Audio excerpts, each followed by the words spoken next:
We've got the all-new Chevy Tahoe, and this is one big boy. And so's the truck. You look tiny next to it. Let's go for a drive. Oh yeah. I feel like everybody is so far away. I feel like you're so far away. I know, it's just so huge. Boy, that diesel engine doesn't sound like a diesel. No, doesn't sound like any diesel I've ever driven. Even when I was outside and you were driving by the camera, I'm like, it doesn't sound like a diesel. And inside, I don't know, I think there may be piping in some V8 noise. It might be, just because we all love V8s, right? Yeah, right. So while we're at it, Andrea, we've kind of given it away. What's under the hood? A 3-liter Duramax diesel engine, an inline-six with a 10-speed automatic transmission, 227 horsepower, and 460 pound-feet of torque. When you kick it, this thing goes. I love diesels and big trucks. It makes so much sense. And of course, this meets all the latest strict emissions regulations, and it gets way better fuel economy. We'll get to that in Questions, Coffee, and Cars. But right now, what do you get with this thing? What are the key standard features? The base model Tahoe comes standard with a 10.2-inch touchscreen, a 4.2-inch driver information display, a Bose 9-speaker audio system, wireless Apple Carplay and Android Auto, heated leather-appointed front seats, 10-way power driver and front passenger seats, driver seat memory, hands-free power liftgate, LED headlights and LED taillights, and 18-inch wheels. We're going to get into the reliability and resale value of these body-on-frame trucks. They're out of this world. But right now, we've got this new push-button shifter. What do we need to push it in? You have to put it in S for subscribe. And if you can hit the notification bell, you'll be notified when those videos drop, and then you can watch them all. 5 videos a week. We do this couple car review every Wednesday. And every Saturday, we put out another couple car review. Monday, it's the live show. Tuesday, it's always a comparison. And on Friday, it's some cool old collectible car. The only way to find out when these things drop is to follow Andrea on Instagram. It's Motormouth_Andrea. And for me, it's Motormouth_Auto. And the links are below. This video is brought to you by Car Cost Canada. Get the dealer's cost, list of rebates, plus discounted interest rates. Use the promo code MOTORMOUTH to become an expert member and get extra searches. The link is in the description below. I'm going to be blunt up front. I love this thing. But Andrea at first wasn't quite sold. No, I thought it felt a bit top heavy and quite bumpy, but over time, you kind of get used to it, you enjoy the comfort level in it, and I really like it as well now. Yeah, it's got quite a bit of body roll because it's a big body-on-frame truck. Yeah. It's got a pickup truck chassis under here, and then they bolt the body on top. Now, Andrea, it's all an attitude how you drive these. You're driving it properly. No, you put your seat back, you put one hand on top of the wheel, and you just cruise along. This thing is a beast on the road. People see you coming, and gee, they move out of the way, and fast. Now, there's a big difference between the previous full-size body-on-frame General Motors trucks, and this is for all of them: Suburban, Tahoe, Denali, Yukon, Escalade. They have a new suspension in the back, and it makes a big difference. Yeah, they've added an independent rear suspension, has improved driving and handling and opened up the space. We've got all that info coming up in Questions, Coffee, and Cars. It's time for fun facts, Andrea.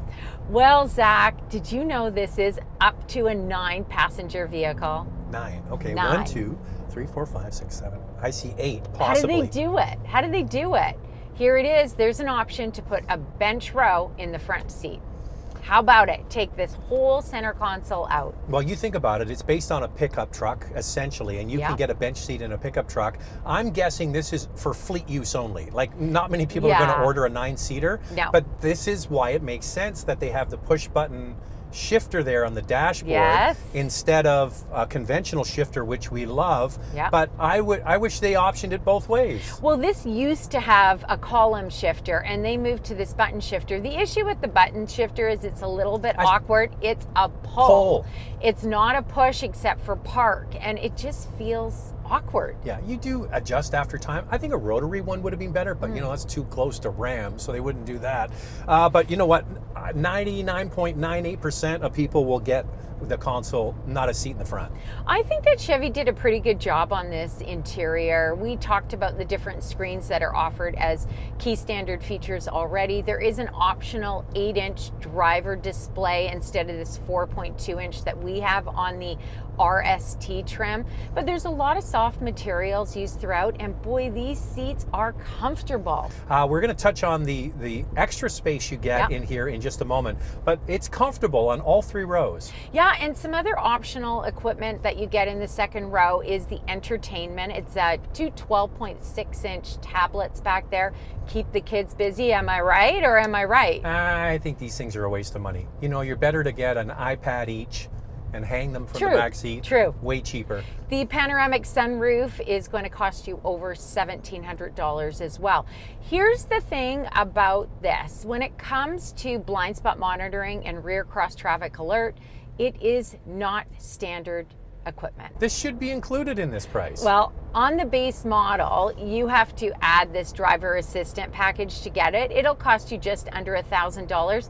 But here's the kicker. If you go one up from the base model and you want to add that package, it's a no-go. It adds the luxury package for over $3,000. So one up from the base model, if you want those features, you're in it for over $3,000 bucks. We haven't even talked about the outside of this thing, because General Motors full-size body-on-frame trucks absolutely dominate sales, not only in North America but worldwide, and I think they do a great job on design. Really good job. I like the look of this. I think it's way better than the outgoing model. It has these thin LED headlights, and I like the LED accents that wrap around the grille. This RST trim that we have has black accents throughout, 22-inch black high gloss wheels, and also the black grille. And we talked about all of the extra dimensions on the inside with this new model. Yeah. So we'll get to that question and sip some coffee right now. Time now for questions, coffee, and cars. Your questions from Instagram. I loved my 2012 Tahoe, but it was terrible use of space in the rear. Has the independent rear suspension helped that situation? For sure. You know what? A lot of people would buy these because they thought it had a lot of space. The old ones, you were better getting like an Atlas or a mid-size crossover. Yeah. Way more space on the inside. This is different. Yeah, totally. So this Tahoe is 4.9 inches longer at the wheelbase.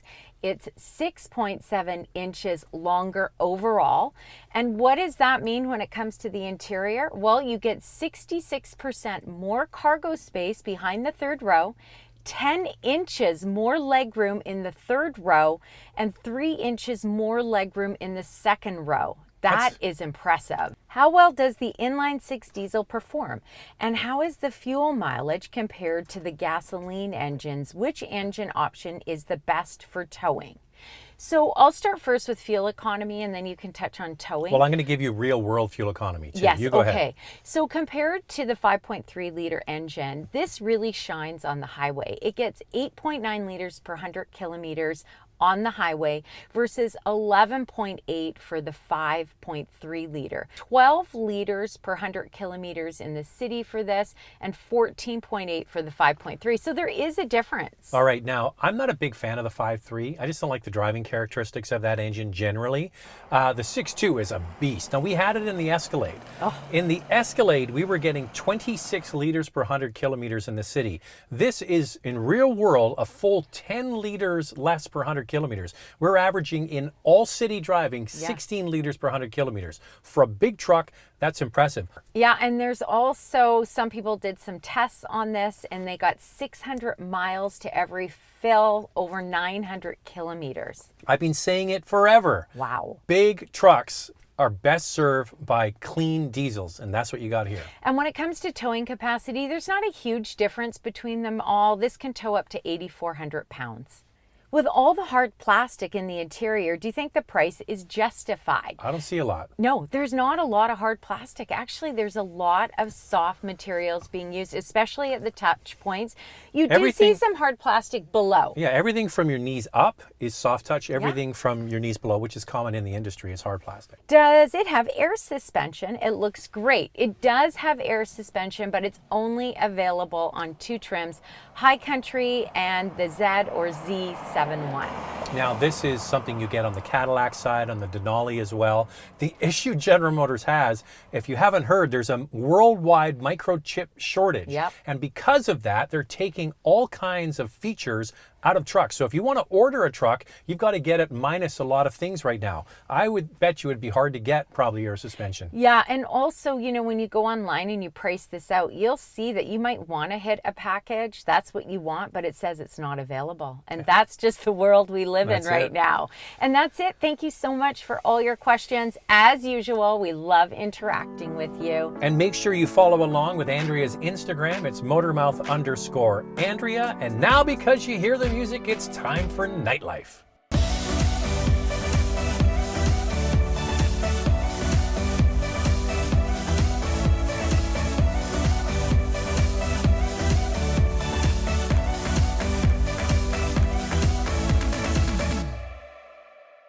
We keep one question back from Questions, Coffee, and Cars and expand on it. It's our hot topic. What's this one, Andrea? I've got two questions, actually. Does the redesign merely make it competitive with the Expedition, or does it take the title? Also, are the powertrains equal to the EcoBoost from the Ford? This is how you drive it, Andrea. I see. Really uncomfortable, so I'll go back to the way you do it. You know, when it comes to sales, you just look at pure sales. Yeah. The General Motors full-size trucks absolutely slay everybody else. In fact, the fastest growing segment of the Canadian auto industry for the first 2 quarters has been full-size SUVs, which means these are arriving at the dealers and they're going right out. Isn't that incredible? Full-size SUVs. This. People want these. Yeah. And they've been waiting for the refresh. Okay, so over to the Expedition. What do you get with that? Yeah, so with the Expedition, that EcoBoost engine is terrific. It gets 375 horsepower and 470 pound-feet of torque, which is more than all of these engines. This gets 460 pound-feet of torque, which is what the 6.2 liter gets as well. I think it does compete. I like this better myself than the Expedition. One thing that I'd like to focus on is the quality and reliability score of the Expedition. Overall score, it gets 77 out of 100.